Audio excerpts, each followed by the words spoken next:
السلام عليكم ورحمة الله وبركاته. طبعا احنا عندنا بقى عندنا حلقة النهاردة جميلة جدا.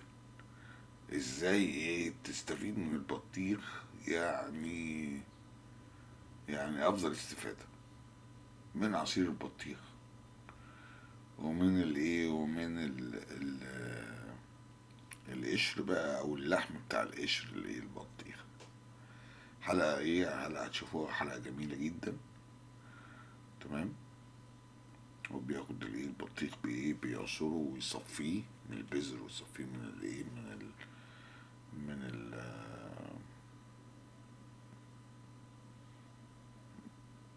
تمام. لحد ما يبقى في قوام المية كده. وبعدين بياخده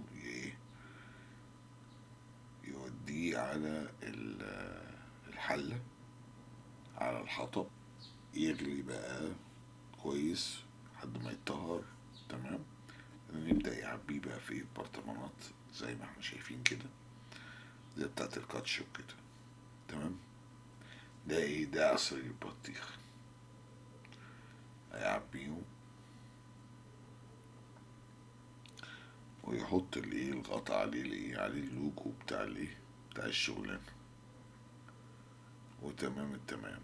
ومية فل 14. تمام. زي الفل. اهو غطا خلاص، بقت ديت مثلا، وليكن لتر ولا لتر الا ربع او لتر بطيخ. حاجة طبعا في منتهى الجمال.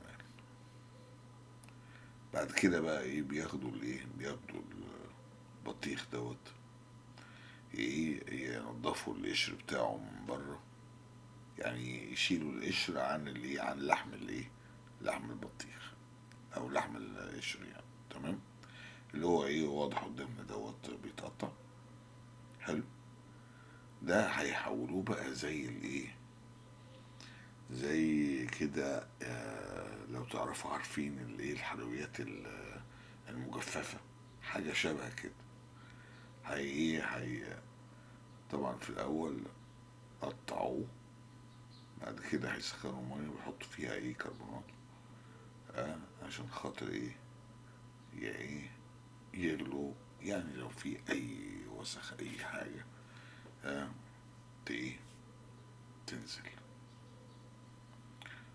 وبعد كده خلاص كده، وطلعوا شطفوا تمام وبتاع. يبدأ بقى مش شطفوا كده، وبعد كده ينزلوا بقى في الحلة بقى في المية النظيفة. تمام.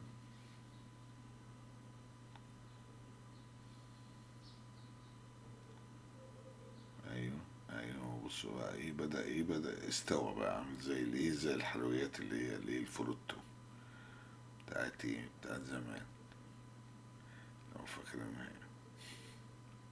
بعدين بيحط بقى بيدوب سكر مع المية، ويبدأ ينزل يسوي تاني مع مع السكر والمية، بحيث ان هو يبقى يعني ياخد طعم. بعدها بص بيبقى طالع بقى زي زي الحلويات كده، حاجة في منتهى الطعم يعني. حاجة طعمة خالص يعني. هنشوف بقى يعملوا بقى يعملوا فنجان قهوة تمام، أو فنجان شاي تمام، ويقعدوا بقى ياخدوا دوت زي ما احنا شايفين كده. ده القهوة كده على برضه على الحطب. ها. تعمل له طبق، وهو يعمل لها طبق بقى، ورش شوية سكر، سنترافيش كده في الجميل. زي الفل. كل سنة وانتم طيبين، ورمضان كريم. وإن شاء الله نشوفكم بقى في الحلقة الجاية. شكرا.